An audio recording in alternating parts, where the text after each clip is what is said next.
बड़ी सुंदर गाथा।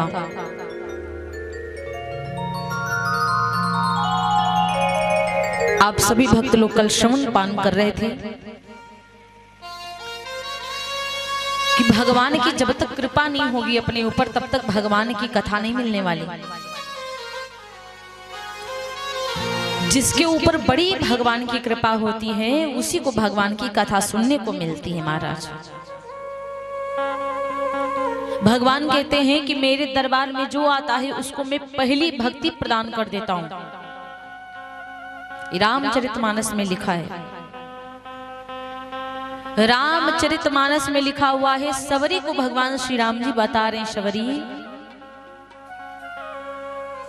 भगतहीन नर सोहै कैसा।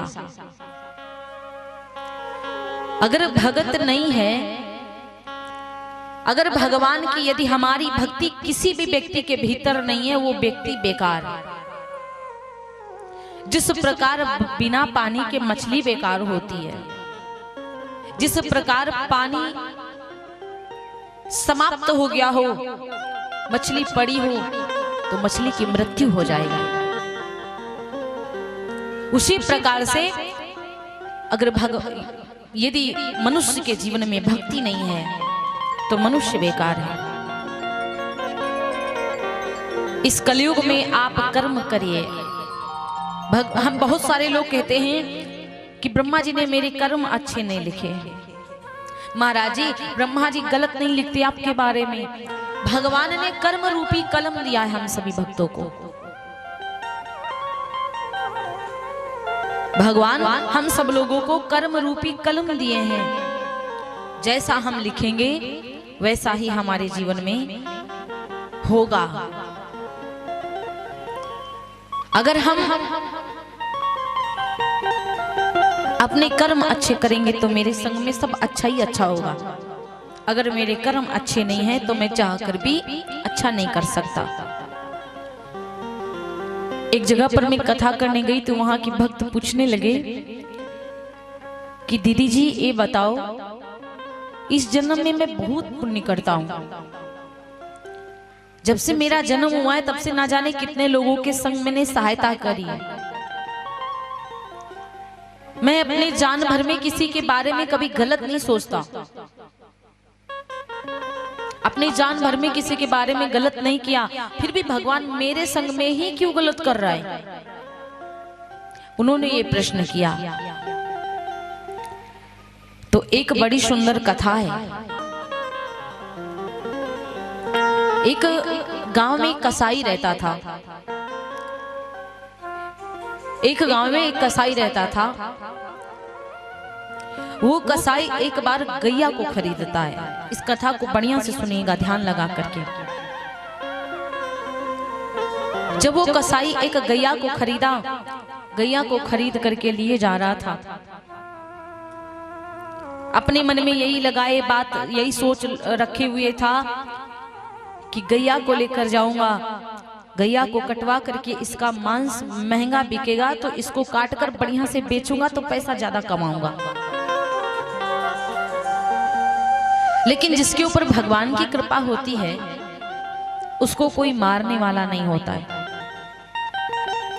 जागो राखे साइया मार सके ना कोई।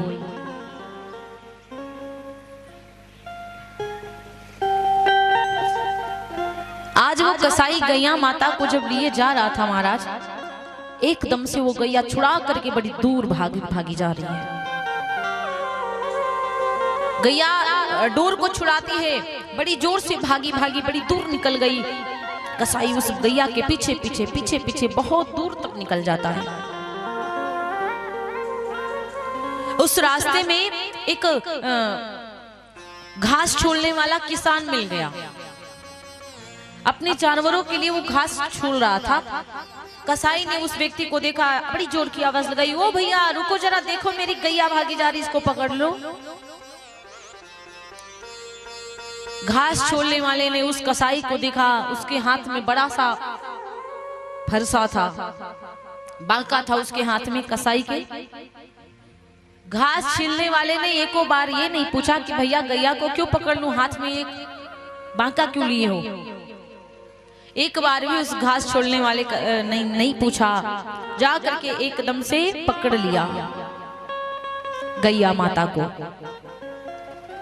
जैसे गैया माता को एकदम से पकड़ा मेरे भैया, गैया माता के पास में वो कसाई आया, अपने बांका को उसकी गर्दन पे मार दिया और गैया की गर्दन कट करके अलग जा पड़ी। कसाई ने, किसान ने जो घास छील रहा था, उसने अपने दोनों हाथों से सींग को पकड़ा और गैया मैया के सींग को मरोड़ दिया। कसाई ने आकर गैया मैया को काटा। गैया मैया बेचारी तड़पते हुए अपने प्राणों को त्याग देती हैं।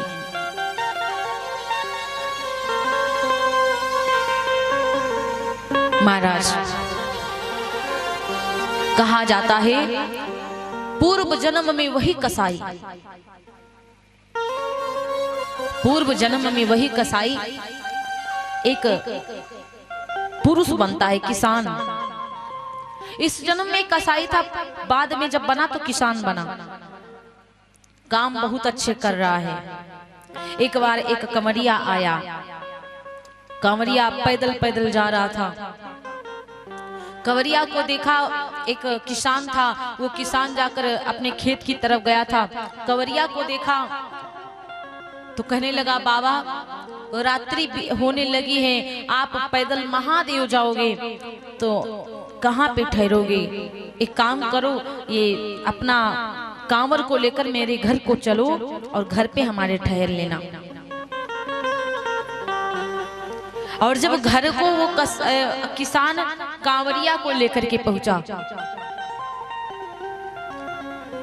तो किसान बाबा कांवरिया के संग में अपने घर पहुंचे। उनके घर पे एक नारी थी। वो नारी जैसे देखती है तो किसान को बढ़िया से बिठाती है, कांवरिया को बढ़िया से बिठाया और रात्रि का समय था, विश्राम करवाया, भोजन इत्यादि बनाया था, वो दोनों को प्रसादी भी दिया तो दोनों ने खा लिया। एक तरफ चारपाई पर कांवरिया लेटा था, एक तरफ वो किसान लेटा था और रात्रि का समय था।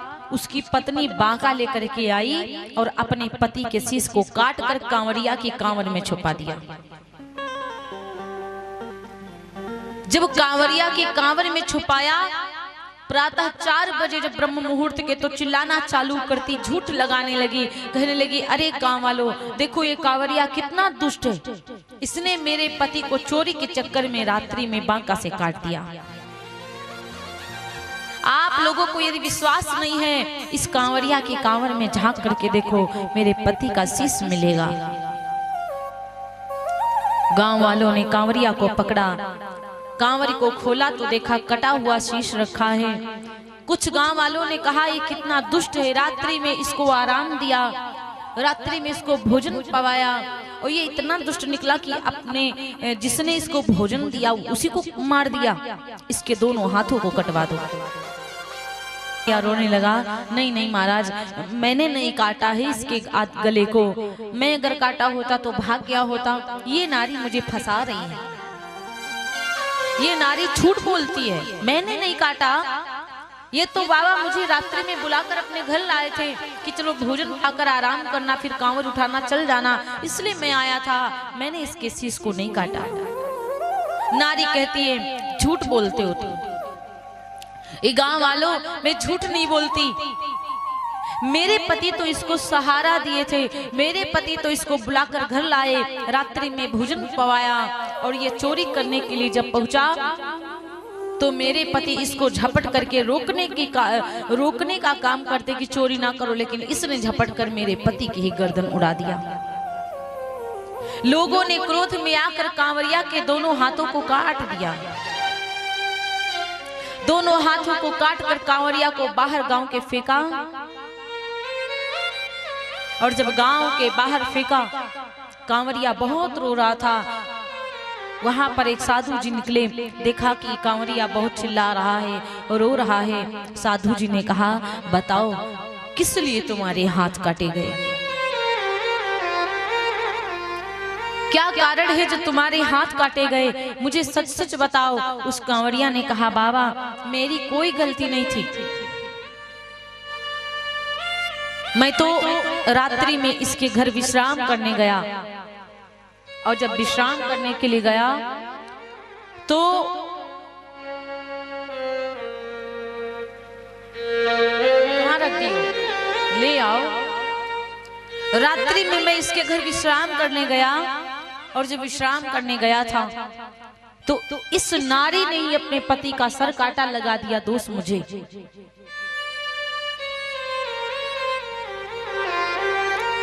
और जैसे इतनी बात बाबा सुनते तो बाबा को दया आई।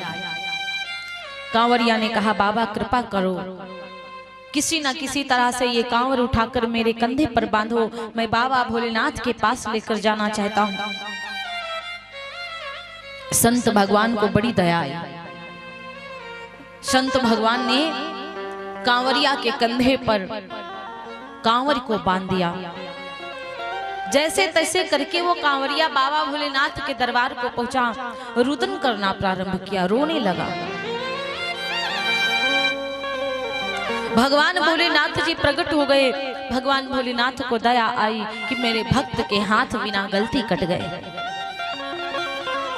भोलेनाथ ने पीठ पर हाथ फेरा तो उसके दोनों हाथ हो गए। लेकिन कांवरिया ने भोलेनाथ से प्रश्न किया, बाबा आपने अब मुझे दोनों हाथ दिया, आप जानते हो कि मेरी गलती नहीं थी इसलिए दोनों हाथ मुझे दिया, लेकिन जिस समय मेरे हाथ काटे जा रहे थे उस समय आप क्यों नहीं आए? आपको उस समय आने चाहिए था, मुझे बचाना चाहिए था, आप उस समय नहीं आए, अब आए हैं। बताओ बाबा मेरे हाथ क्यों काटे उस नारी ने? भगवान भोलेनाथ ने कहा देवी, भगवान भोलेनाथ ने कहा भक्त गलती उस नारी की नहीं, गलती तो तुम्हारी ही है। कांवरिया ने कहा लोग कहते हैं क्योंकि जानते नहीं हैं, आप तो अंतर्यामी हो प्रभु भोलेनाथ, फिर आप भी कहते हो कि गलती मेरी थी। बोले हाँ ये भक्त गलती तो आपकी थी, पूर्व जन्म में तुम ही तो पकड़े थे उस गैया की सींगों को, दोनों हाथों से सींग को मरोड़ा था, इसीलिए उस गैया ने नारी बनकर इस जन्म में तुम्हारे हाथ कटवा दिए। और जिस किसान का सर काटा गया है ये वही कसाई था जिसने गैया के शीश को काटा था, इसीलिए वही गैया नारी बनकर अपने पति से भी बदला ले ली और उसकी गर्दन को काट दिया। इसमें गलती उस नारी की नहीं है। तो इसका अर्थ निकलता है कि मैंने अब से जीवन में कभी पाप नहीं किया, फिर भी मेरे ऊपर कष्ट आते हैं। पता है क्यों? क्योंकि हो सकता पूर्व जन्म में मैंने कोई गलतियां करी हो, मैंने कोई पाप किया हो जो इस जन्म में हमें भुगतना पड़ रहा है। और इस जन्म में हम भले ही भक्त हैं लेकिन पूर्व जन्म की बातें तो हमें, पूर्व जन्म के कार्यों का फल तो हमें मिलेगा ही मिलेगा। कांवरिया से बोली बाबा भोलेनाथ जी, हे भक्त पूर्व जन्म का जो बात था वो तो अब तुम्हारा अदा हो चुका है, तुम्हारे हाथ कट गए, तुम्हारा पाप कर्म खत्म हो चुका है। इस जन्म में जो भक्ति करी उसके लिए जो मांगना है मांग लो। भोलेनाथ से उस किसान ने कहा, उस कांवरिया ने कहा बाबा अब समझ में आया कि पूर्व जन्म में जो मैंने गलती करी थी इस जन्म में मुझे भुगतना पड़ा। इस जन्म में जो मैं भक्ति कर रहा हूँ अगले जन्म में सुख मिलेगा। इसीलिए महाराज भगवान हमारे कर्मों को गलत नहीं लिखते, कर्म तो हम स्वयं से खराब करते हैं। भगवान ने तो कर्म रूपी कलम दिया है, हम उस कलम से जो लिखेंगे वही हमारे भाग्य में लिखा जाएगा। कर्म अच्छे करोगे तो फल अच्छा मिलेगा और कर्म बुरे करोगे तो फल बेकार मिलेगा। महाराज